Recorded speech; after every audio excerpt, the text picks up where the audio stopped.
Hello and welcome back to Pillars of Eternity 2. I have figured out why our party was quite so weird when we were in that ship combat. Because you may have noticed that Edir and Zoti were standing at the back. Now, here's what our party setup looks like right now. This isn't right. What it should be is actually... Well, I didn't move... It's because I didn't move Seraphim, so I didn't set up the party. So it should be something like that. So now, when I move the party, look at that. Isn't that much more usable as a party? It's so much better. And it means that we would have tanks at the front. It's just amazing. Anyway, we've arrived in the biggest city that there is. And I'm also just wondering here. You see how we have 5 faces? I'm wondering whether we only get 5 companions. I thought we got 6 in the first game. As in at a time. Maybe this squeezes up if you get another companion. Maybe. I don't know. Anyway, yes, we have our 5 people, and we are going into city. We made some ghosts appear or something, and we scared off the harbour master, so I'm not feeling great about this, but that's fine. We will grab some ammo. Oh, good, we can grab all sorts here. Also, we got... Yeah, we'll have that too. Yeah, we'll have that. Who's this guy? Just a guard? Okay. Yeah. I mean, if it's not stealing, we'll have everything. Especially as we need it for our party, not a party, our boat. Need them to be happy. Right. Head back this way. And, yeah, we'll see if there's anybody gonna confront us about all of that. I imagine they've ran off to get some guards, but, like, other guards, but we'll see. We'll see. No, it seems fine. Nobody's... Is Palagina. I was gonna speak to this guy first, but it's our old pal. Hello. Just gonna surround you. Watcher. Tiverus. Is it really you? Tiverus. A valiant expression of questioning or confirmation, roughly translating to really or seriously? Hey, I know those feathers. Palagina! It's been ages. But what's happened to your armor? You two know each other? I mean, I wouldn't be jealous if you did. Zoti's eyes flick back and forth between you and Palagina. She bites at her bottom lip, but says no more. Know this last Cap? Oh, I wanted to wear you favoured feathers. Palagina's mouth hangs open in shock. Though her hair and feathers have the same immaculate grooming as when you last saw her, her breastplate's 5 suns being carefully scratched off. She looks down at the armour and back up at you with a pained glance. Now I think the 5 suns were maybe... She was definitely part of the Valian Trading Company. Is that their symbol, maybe? But she was also a paladin, or it may be because she was a paladin of Helia? So maybe that's why the symbols are scored off. And yeah, she did fall out, so it's more likely her paladin stuff. Anyway, we'll talk to her. I'm sure that even at Cadnua, you must have heard what happened when I returned to the Republics. Ah, yes, that is a result. Well, it doesn't say it's a result of the first game. But I'm guessing that it is? Or maybe there was no other way out of that situation in the first game? Anyway. I did. I'm sorry things didn't work out for you. He glances away and gives an appreciative nod. You can see the muscles in her jaw clenching as the seconds pass. The Republic survived. That is the most important thing. And here the company's business seems to be getting on fine without my interference. Well, I could use your help. I'm hunting down Aethys. Her eyebrows arch, the membranes of her eyes sliding out and back as the weight of your words hits her. I suppose I should not be surprised considering all we went through. But no, I will not be coming with you, Watcher. I would be lucky if I wound up dead. Come on, things didn't turn out all that... Corres, Watcher. A mixture of sadness and anger flashes across her face. It is quickly replaced by her familiar, calm expression. She nods once and then turns to go. Corres. A Valian farewell, literally a contraction of go with the gods. Good riddance and safe travels to you. She's impassioned, and Seraphim's eyes close as he nods along. What do you mean, good riddance? Oh. Well, she definitely did not like... our advice in the first game, I would guess. Rolls of fabric and garments of various materials are arranged here, from fine silks to spools of thick yarn. Ribeiro? Need a fresh jacket or pants? Something more delicate? If you have a frame, I can fit cloth to it without fuss. The tailor eyeballs your shoulder width, doing some mental calculation. Take your time. I'll give you space to browse. Okay, so he's a tailor. We got Badrin's cover. It grants steeled in darkness. During nighttime, this aura grants all nearby allies, excluding the wearer, a bonus to their stealth skill and resolve. Interesting. Badrin, an Orlan warrior from the Fisher Crane tribe, served Erdlenfath with distinction during the War of the Black Trees. He was infamous among the encroaching soldiers of the Deerwood for his rapid, daring raids into the hearts of their outposts, primarily under the cover of darkness. Badrin's cloak, much like its former owner, is a practical thing. Dirt, moss, and blood have made the simple homespun garment into a mottled mosaic that seems to disappear amongst the rocks and trees. The frayed hem is silent, even when drawn over stone and dry leaves. With the Glanfathan defeat and the end of the war, Badrin and his most loyal followers made their way to the Deadfire, where they plundered merchant ships for many years. This cloak is all that remains of the fabled leader. Okay. I mean, it's interesting. The bonus to resolve is almost more useful than the bonus to... in fact, it's definitely more useful than the bonus to stealth. Interesting. Might be worth picking that up. We don't have money right now. We could also buy many hats, which might also be worth picking up because I like hats. But apart from that, not too much else. Idea of clothing. Okay. We got also a dancer outfit. Kind of interesting. Principe clothing. Might be worth picking up that for trying to be stealthy, but we'll see. And blend in. Depends how long we're going to blend in for. Okay. Let's open this up, see what we got. Oh wow, we got lots. We got famous fish, we got shipwright, we got back alley, dockside arms and armor, map emporium, luminous adra mill, the Valiant Trading Company headquarters, wild mare, and then roads all over the place. Okay, let's head up. It is not as easy as it seems to turn a profit in Neketaka, but there is opportunity. Hello, Ossa. Care for a fish or two, stranger? Today's catch, ripped straight from the hands of the salty wench. The fishmonger lets out an accomplished sigh. You'll find no fresher. Have a look. Okay, he sells fish. Food, I can see that happening. See it coming. Hello. Welcome! Venturing out past the city. You'll want supplies, crab traps or the like for larger game, I warrant. The merchant sizes you up and nods. Of course. Take your time. Okay, what have we got here? Just some random stuff. Okay, fine, whatever. What have we got? We have... Go ahead and click on that. Amid the barrels and boxes are crates stamped with the symbol of the Royal Deadfire Company. Okay. Give me a real challenge. That's fine. Oh, one thing I have remembered is that if I sort this by time that we got it, did we not get a... Yeah, we got the Laughing Imp cameo. We should probably... That's once per rest, right? Yeah, we should probably give that to someone. I'm going to give that to... Oh, I guess we'll use it then. We're the only one with a space in our inventory. And it's someone's two brine imps. Might be useful. Might not. Right, up here. A strong musky animal smell clings to the straw bedding. Okay. Redora must think I work for free. Hello. Be with you in just a... Almost had it. Damn your eyes. The sun-scarred dwarf gingerly picks at a splinter in his thumb, muttering. Hazard of the work, really.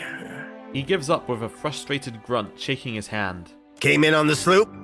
I can hammer your ship together if you're apt to pay me for it. Zamar bares his teeth and grinds them hard enough to sound over the noise of the dock. Let's see what he has to sell first. Oh, come take a look. Okay. Oh, we could just buy a better ship. If we wanted to. Also buy better sails, better hull. They cost a lot though. The upgrade, we do need a couple more guns, which we can't quite afford just now. Can we sell them anything? Yeah, we could sell them some things. So let's sell them this stuff that we're not using. We'll see what we can get out of them. Not an awful lot. Not an awful lot. I could sell my cape. A hat. No, they have to stay. Okay.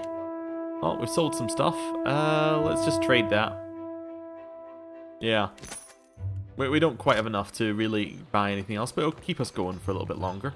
We want to come back to him later. Oh yeah, we should ask him about his client. Get the side quest. Hello. Back for more, are ya? Haven't had enough of old Zamar yet. Having trouble with a client? Aye. Captain Redora hasn't paid me for her commissioned firepower. Zamar pulls at the end of his beard and winces. While I'm up to my nose in debt, the wild mare gobbles up her coin. And now, pirates are holding my feet to the fire over some sham of a deal. Zamar winces and tugs harder on his beard in self-administered punishment. If I don't get Redora's payment, I might as well start carving my swallow net. What kind of deal are these pirates offering? One where I mend Principe ships and no others. Zamar pulls his hair back from his face with both hands, but it only returns to its tangled configuration. And here I'd have thought a shipwright would be eager for an exclusive contract. In particular, one with clients disposed towards getting their ships shot to shit and shot again. Folk like that come by coin easy, only to lose it all again.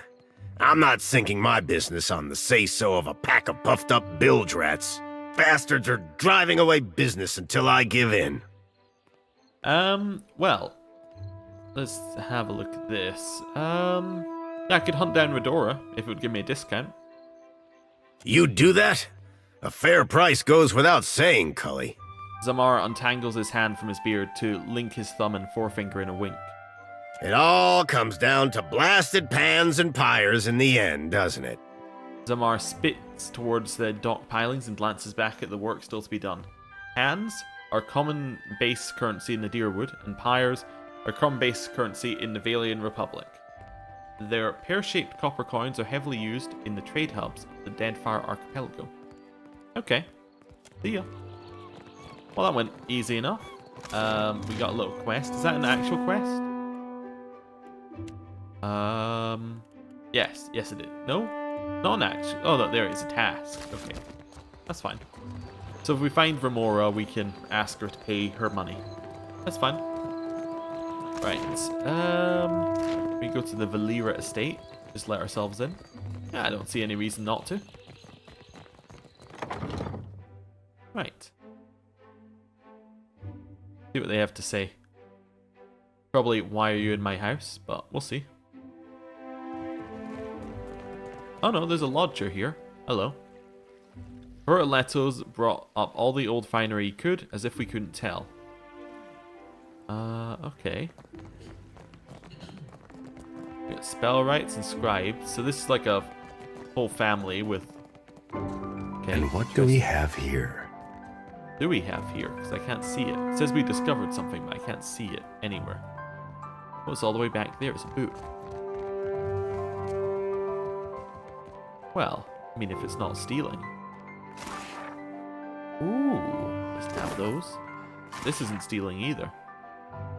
Okay, the most unfortunate tale of Favia and Bernat, a Valian tragedy. I think I've read this, but we'll go through. We'll go through it again. As in, I think I read this in Pillars 1. Lalia watches Bernat's approach Favia's tree, looking for her human form. Behold, now comes the fun. That for which I have waited. His love is forfeit, her love is forfeit, and all I have worked toward shall be fulfilled. He says he knows his love. He says no force in the world would keep him from her. What chance is his force against guile? Never will he find his love, for she is no longer his love. The spell cannot be undone except by her death, and by then it will be too late. But wait, he has to see her. Lalia steps back to observe. Pray, mortal, why have you come here? These woods are not for your kind. The affairs of man have no place at this tree. Leave, leave ere your welcome lapses. Foul creature, where is my love? What have you done to her? Always this has been a station for our encounters. Never before have I seen you. Where is my love? Answer, answer, ere my patience lapses. Fool, this is my land, and this is my tree. Your presence never before has been felt. Again, I say you to leave. My generosity will not be extended a third time. Laia steps forward again. Talk, discussion. I know the way to hurry a conclusion of this tale. Lalia takes a breath and extends her throat as if she's yelling. A scream comes from the corpse of the trees where the Pigra stands. Pigra, the corrupted form of a Dilemigan. Pigras are often hateful and vindictive over the corruption of their habitat, will lash out at anyone they perceive as spreading disorder to nature. My love. Bernat steps forward, brandishing his sword. Prepare yourself, wretch, for not even death can stand between you and my love. I will have her from you, or you will meet your end. Bernat moves towards Favia, who closes to fight. They fight. During the fight, Bernat is grievously injured as he delivers a killing blow to Favia. She falls to the ground, and as she dies, the spell on her breaks, transforming her back to her Delemgan form. Bernat! Bernat! My Bernat, my love! What have you done to me? What was it I said? What was it I did? Has our love soured in your heart? Favia, my love, my life. What foul sorcery has befallen you? How could you have come to be laid low by my hand? Fie to all the gods for such treachery. Fie to those who stood in our way. Fear not, my beloved, for now we are together, and together will always be, will be. Nothing can keep us apart, but lo, why is it suddenly so dark? Where is the sun gone? Where are you? I cannot see you. I will find you, I will. Favia dies. A curse upon the fiend who has betrayed me, to hold love in your hand and have it wrenched away. Bernat winces and pulls his hand to his shirt. It comes out covered in blood. What luck, what chance, tragedy may yet turn to fortune. Favia, my love, soon I will rest in your arms. We'll go lie together again. As one forever we shall be side by side. I go now to meet my love. Barath, I accept your cold embrace. I welcome your company. I beg your mercy. Bernat lies down next to Favia's body. I am ready. Bernat dies. Lalia steps out from her hiding spot and runs to Bernat's body. Bernat, you fool, you wretch! How can you leave me? I am alone. I am forgotten. I am cast out. Without your love, how can I continue? Life holds no thrall without your visage, upon which I may gaze.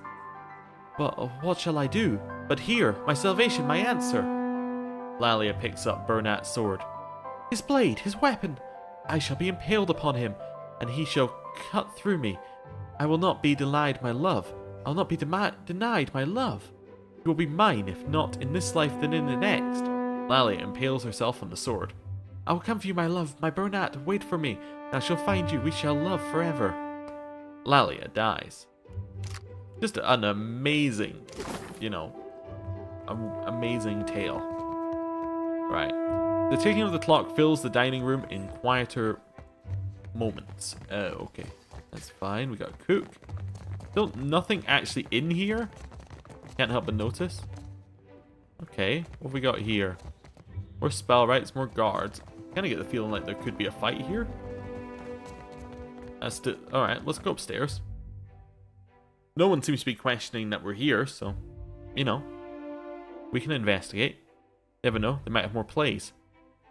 Right. Spell rights, lodger. Ooh, free stuff. Yeah, we'll have that. Ooh, free stuff. Have that as well. Leave it to me. Right.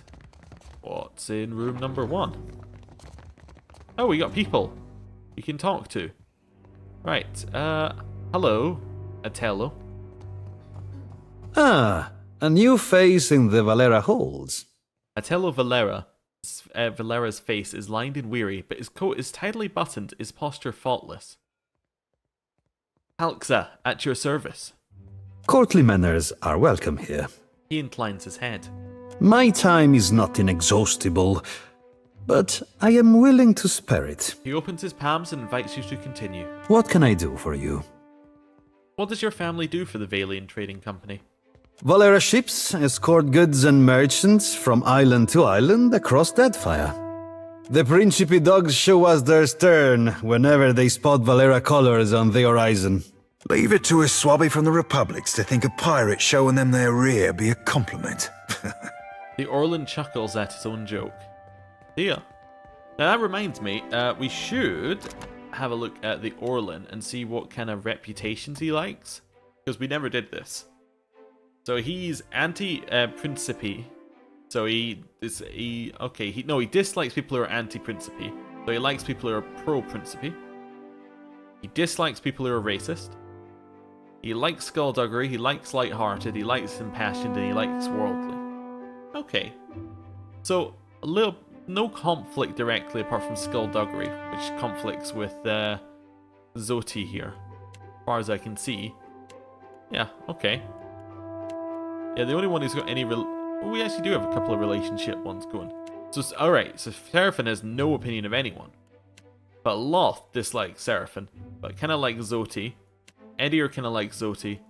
And surprisingly, I would have liked it if Loth and Edier had started with some kind of, positive thing going on, but that's fine. And we have no relationship with any of them, apparently. Okay, interesting. Well, I'm going to speak to Martino now.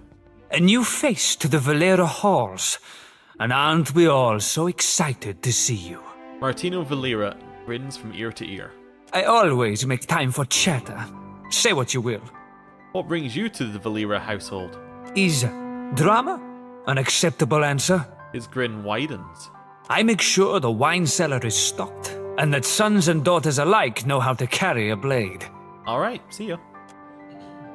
So, I get this feeling we're meant to come here later, but I'm still going to investigate now, because we can. Isn't this something? Isn't that something? You're right, that is something. I would like to shut the door. Let's take a look. Now we're alone in here. I see where you're going with it. I have disarmed the trap, which is pretty much This fantastic. calls for us. I'm really just intrigued at what's inside. Nah, nothing. Okay, didn't really need to steal. I just wanted to disable the trap. Get the XP. We're good. We don't need to steal from here. I think that's everything in here. Yeah, looks like it. Let's head out. Seems like somewhere we're going to come back to later. Especially if we talk to the Valian Trading Company, which we are going to do. I'm going to leave out this door. Just see where it goes. Probably just the other side of the house, but... could go into like a back alley you can only access through the house or something. Nope. Seraphin, thought we agreed you'd stay out of my head. I weren't in your head, lad. You think like an ogre snores. Would be a fool and a half not to make sure them thoughts ain't full up of trouble. What do you think you're gonna find? Nothing particular, just, anything. Okay. What have we got going over here? We got some kind of dancing area? Oh, magician, street magician. Please, sir, a coin. The child moves closer and tugs at the hem of your garment. The small movement draws your eye and you notice the urchin's hand slipping into her coin purse. Hey.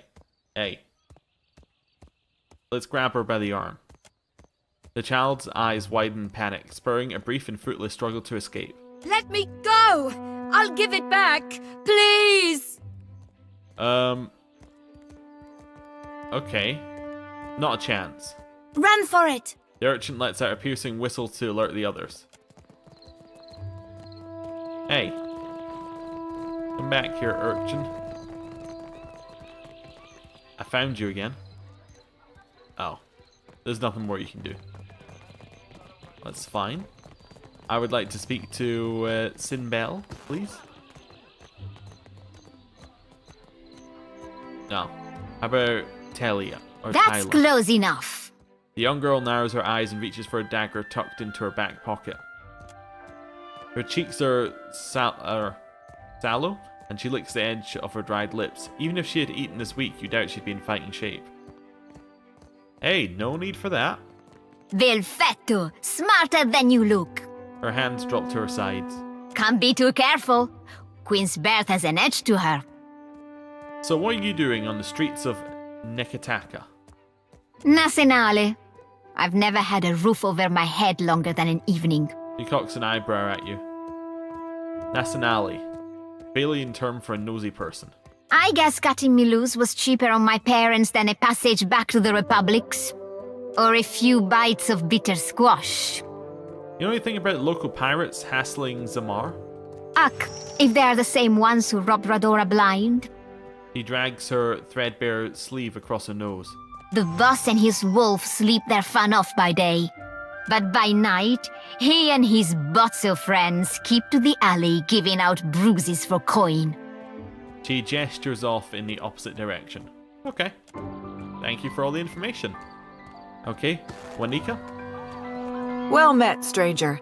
If you feel like investing in protection, I'd be willing to trade iron for copper. The armorer presents you with a friendly smile. Your selection is fine. I'm looking for even better equipment. I don't even need to see what you have. I assure you that everything I sell is well crafted. But I will admit I'm not quite the weaponsmith that Marihi is, nor do I possess Uto's expertise with firearms. Marihi you can find in Pariki's Overlook, the district to the north. Uto has a shop in the Brass Citadel, in the eastern part of Nekataka. Pariki. Pariki was an explorer and founder of the Water Shapers Guild. Many of the modern teachings of water shaping stem from her research into Huana society, which led to her posthumous renown and the subsequent naming of her home district in Nekataka as Pariki's Overlook. Oh well, let's see what you have. Lots to see. Take your time. Oh wow, you have a couple of good ones. Anything else? Nope. Okay. So you have Heaven's Cacophony, which is +2 intellect, +1 religion. Grants Shout of Host, which is a cone attack which can knock back and stun in an area of effect. Does reasonable damage for us. It's also the stun as well, it's nice. Venging Storm. So this one, the druid becomes a conduit for power of storm. Any target they strike with a weapon who strikes them with a weapon is attacked by a bolt of lightning. That's fairly useful. Yeah, how long does it last? Doesn't say, I guess it must be for the combat then? Interesting.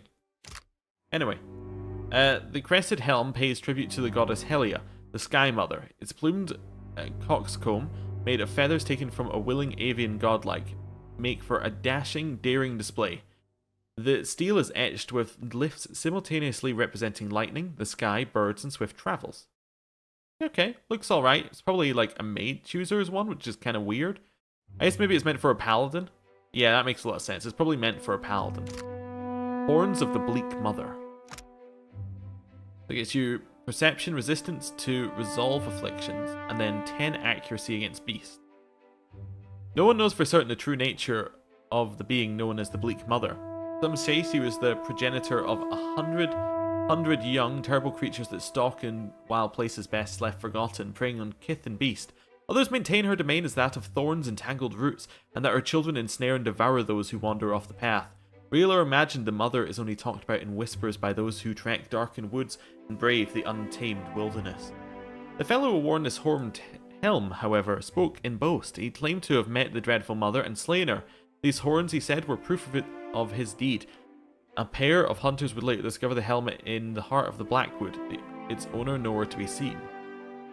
Okay, then we got Gate Crashers. The 2 might, 50% chance to perform a knockdown against a target with a critical hit in melee. Okay, so it's kind of like a, again, almost a paladin weapon or like a very aggressive fighter weapon. I suppose it could also be a rogue weapon as well. Or not rogue weapon, a rogue piece of armor as well, because what you do is you'd get your rogue who crits a lot, you'd put them in melee, then you'd get knockdown, knockdown, knockdown. That's actually really good, actually, now I'm thinking about it. That sounds great. Anyway, it also grants Reeling Blow. Cone attack that sends targets flying back with a chance to stun. Interesting. These heavy gauntlets easily outweigh any similar pair of plated gloves. The scalloped knuckles are lined with lead, and the steel wrist guards are many times thicker than they ought to be for any practical purpose. Wearing them is like turning one's hands into bludgeons. Swinging them is a task unto itself, as stopping them in motion is nigh impossible. Interesting. That one probably seems like the best one, or the one I would want the most. Heaven's Cacophony also has a lot of side benefits, which are alright. They're also way too expensive for us, but that's fine. I got this. I got this. Passers-by have etched a selection of raunchy poetry and crude drawings into the brickwork. Sure. Okay. I'm gonna go to Queen Birth's district home. See what's there. Might be something interesting. Never know. Might be someone interesting. Oh. Nope. It's literally her home. And a forsaken dog. Which is now my forsaken dog named Zopen Awa. Gives 2 insight and 1 metaphysics. I kind of like that. We'll have the dog instead of the cat. There we go. We also have whatever is in here. White cape and Valiant commonwear. Oh, that reminds me. We've got a major issue with our party. We have 1 cape and then nobody else is wearing a cape. It's a bit like, well, what's going on here? So, Edir, you can have... I guess you can have the white cape. Yeah, there we go. Seraphin, you can have the orange cape, a little bit of a contrasting color there. Perfect. Also, do you like this hat? It's alright on you, it's not too bad. Yeah, you can have the hat. Right. So why is this one stealing and the other ones weren't stealing? That's my main question. I see where you're going with that. There. What did I tell you? So unlocking it was good. It doesn't have anything I want anyway. But we'll unlock it. That's fine. Okay, so. A little quick save when we get outside, and then we'll have a look at where we're going next. Assuming that we're going to load. There we go. So, we can head up that way to the Be right north. there. So we might as well check just the remaining bit of here. See if there's anything else. So we got broken bottles lit the cobblestone Snow Street. The air is thick with the reek of dog scat. Oh, lovely. We got gamblers. Can we speak to them? Nope. Okay. Whatever's in that box. Wait, is this not the way to the... Ah, right. The path north is actually not even on this one. So there's nothing else up here. Right. Let's head maybe down to the south part here. I think we should go to the Valian Trading Company next, really. But we'll head down the south part. Right. They're not way down. Oh, wait, we can't head up there. Oh, right, so you've got to head round to get up there. The Hazanui is at the palace, blaming the Valians for attacking one of their ports. Well, did they? Of course not. But the Queen must calm them down before they go to war over it. Okay, a little bit of what's happening here. Who is Akema? Well met, stranger. Akira, but isn't this district a fine place? Akera. Huana term of agreement and emphasis. The Huana woman stares off into the distance, a longing expression. Well, what are you looking at?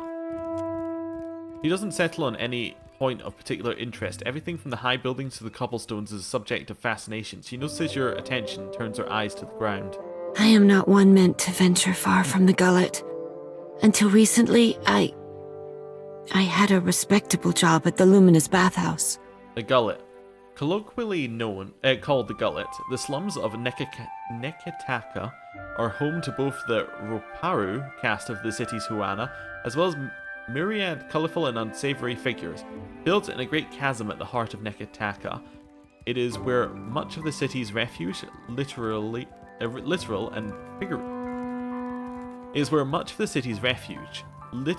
and figurative, come to rest.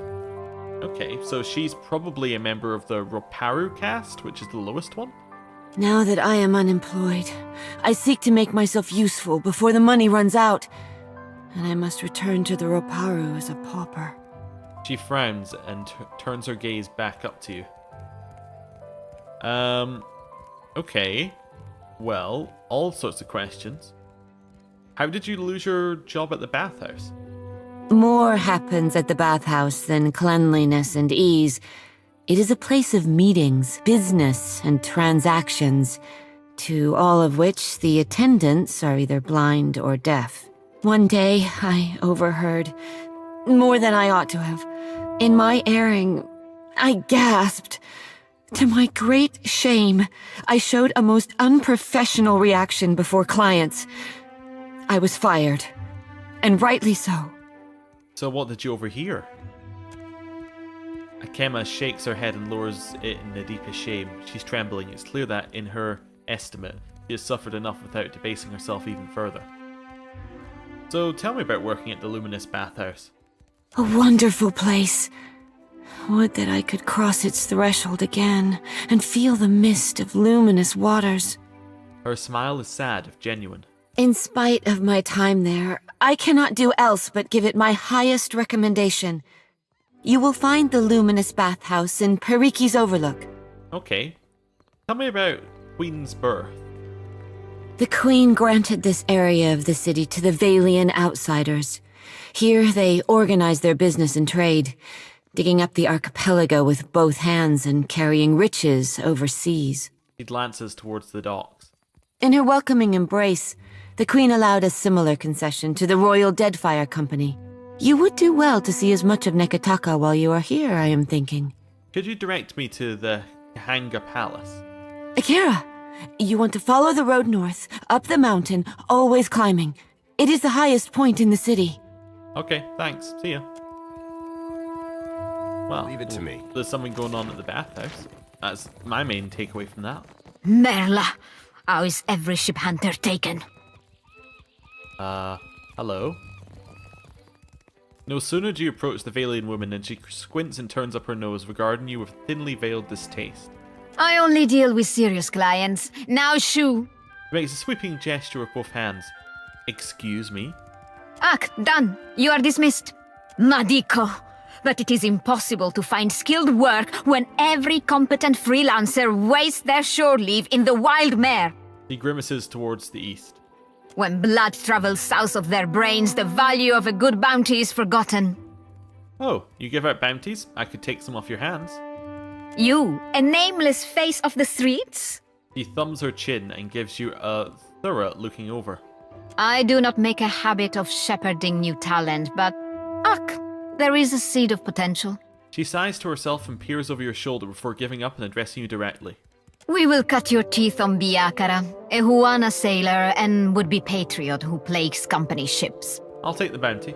Gelarde! Biakara sails a voyager's scale of Tangaloa off of Hasongo's northeastern coast. Alright. Tangaloa. Oh my. Many Huawa worship Berath as Rikuhu, the twin eel god who represents this cyclic connection between the overworld and the underworld life and death.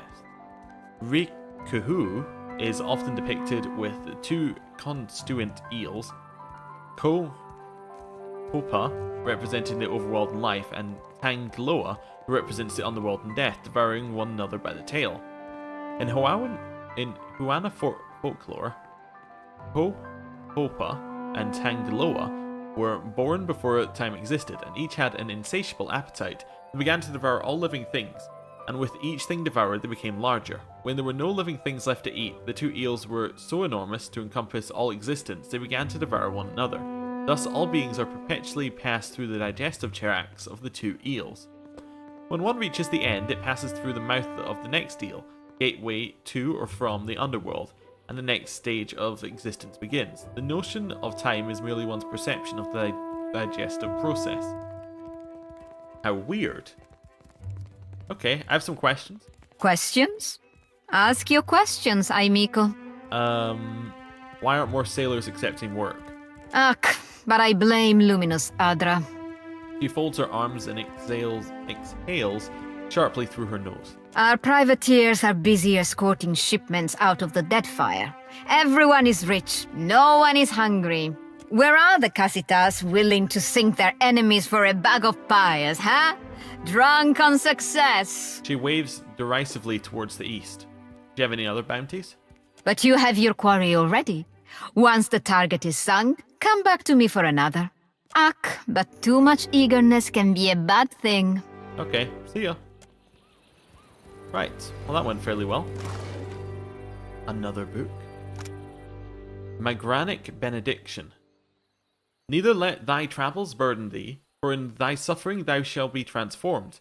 The ever-lifting fire will burn away thine impurities. Purification shall be thine, the fire of thy God shall be the vessel. Seek not to clash, search not for conflict. These will find all in turn. The fires of strife will consume thee. But fear not the battle, fear not the war. Embrace the strife, but turn thyself from the struggle. Keep thyself strong against those who would batter thee. Keep thy soul fortified against the trials that shall overtake thee. Fire flame in the searing heart of Magwyn's fury. All these await the unfaithful, the weak, those that help not themselves. Take heart in thine own strength, take comfort in thine own power, take control of thine own path, let the fire guide you, let the fire transform you, let the fire purify you, let the fire consume you. Alright.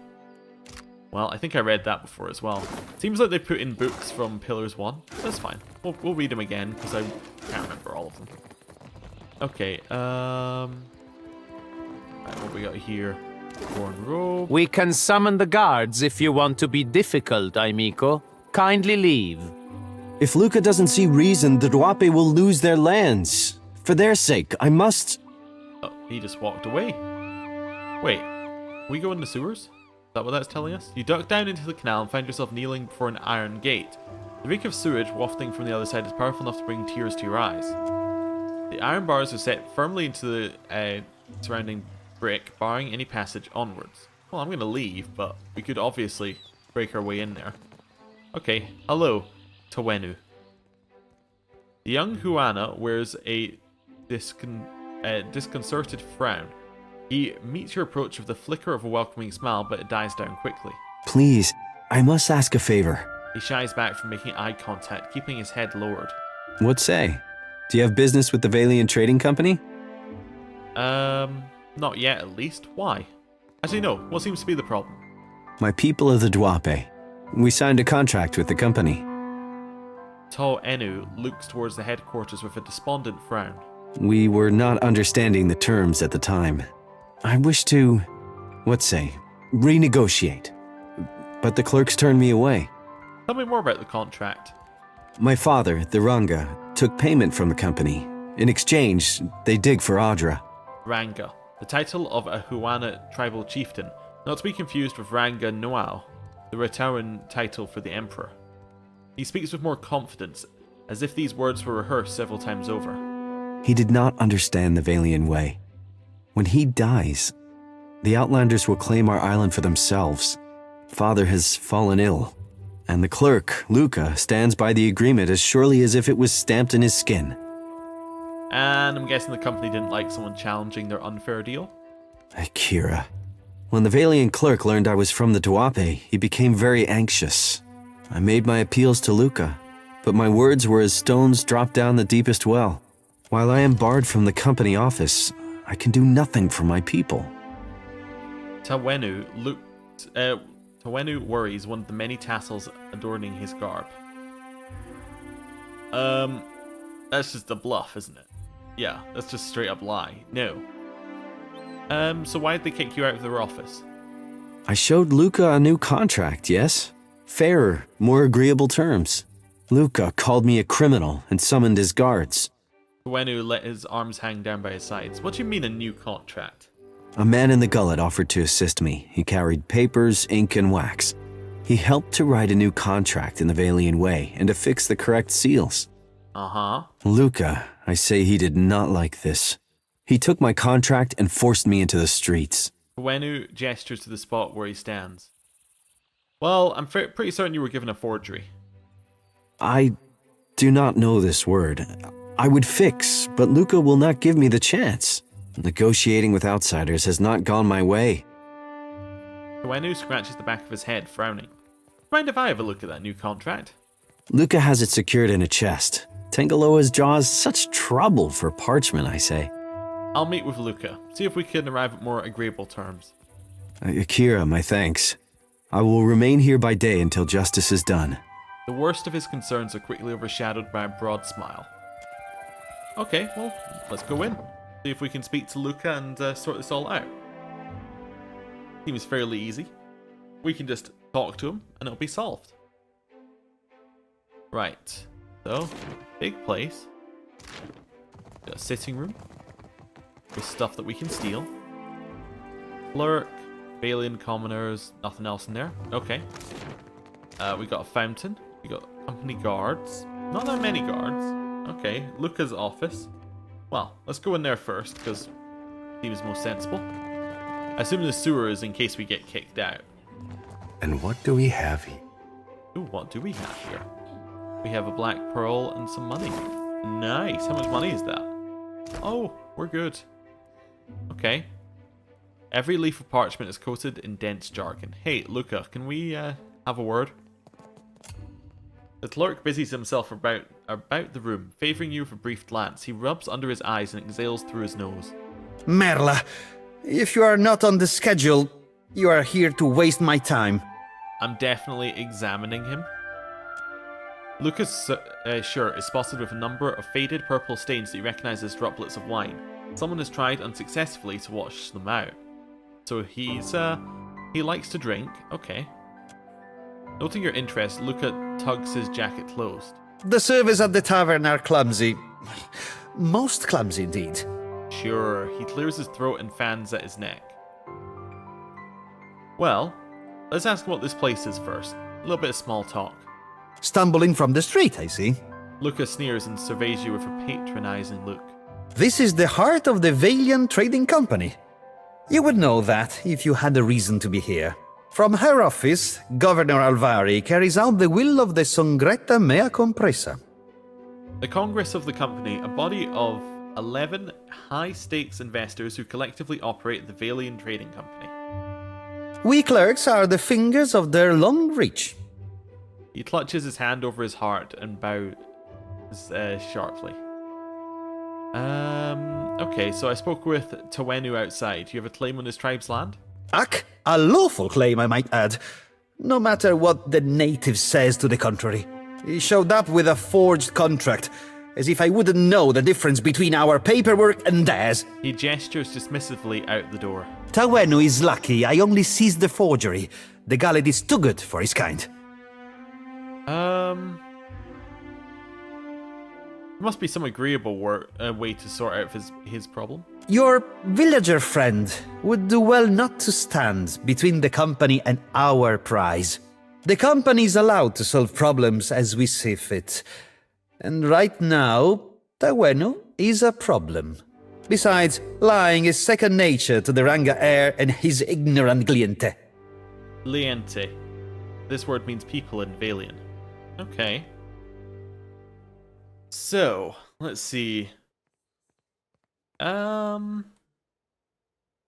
Let's ask him why he was anxious to talk to Tawenu. I think that's maybe our first that's our first kind of angle. The crown has been known to grimace at our client tribe privileges. He steeples his fingers together and chooses his words with care.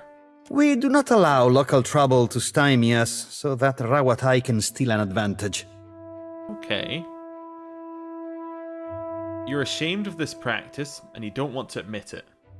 Postanago, the company has every reason to congratulate itself. Postanago, literally the Valian word for carrot, but conversationally meaning idiot. Okay. Now move along. I have larger matters to resolve than the fate of one insignificant island. No, I'm going to continue. This room stifles already. Must you crowd it further? Yeah, we're going to talk about this. This again? Precomplan, can it? Okay, what's the purpose behind the contract? Simple enough. We take on the burden of caring for the tribe in exchange for luminous Adra rights. Tawenu is myopic if he thinks his tribe can thrive under Aranga in this climate. Okay. We're talking about... Let's try and appeal to his good nature, but I think it's going to fail. We're talking about the Duape homeland. This isn't right.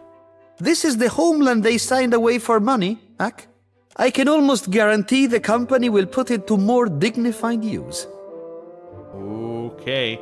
Keep negotiating like this, and you'll drive the Huana into the arms of the Royal Deadfire Company. This is... Ak, true enough. But breaking a contract for diplomacy's sake is simply not done. Luca worries his brow. The company loses nothing by letting go of an island they never had. I would be remiss to uphold one contract to the detriment of our operation. Go on then. Some of us have more important duties. We've done it. We have talked him out of it. Although, did you see there? The diplomacy check had like one... It said we could do it. But then it had another bit afterwards where it said, this is the success amount for doing it. Like, so, I wonder whether, like, there's a different, like, amount to unlock the option and amount to have the option be successful. That could be interesting. Anyway. We're gonna go tell Tawenu that we have solved his problem. And that he will keep his island. Hopefully. Akira, you return. What say, friend? Tawenu touches his brow in greeting. Well, tell Uranga that his village is safe from the outsiders. Akira, I cannot believe! A light after our long sorrow. His smile broadens and Tawin slaps your shoulders with encouragement. My village is modest, but I came prepared. I set aside a few gems for trading. They are yours by right.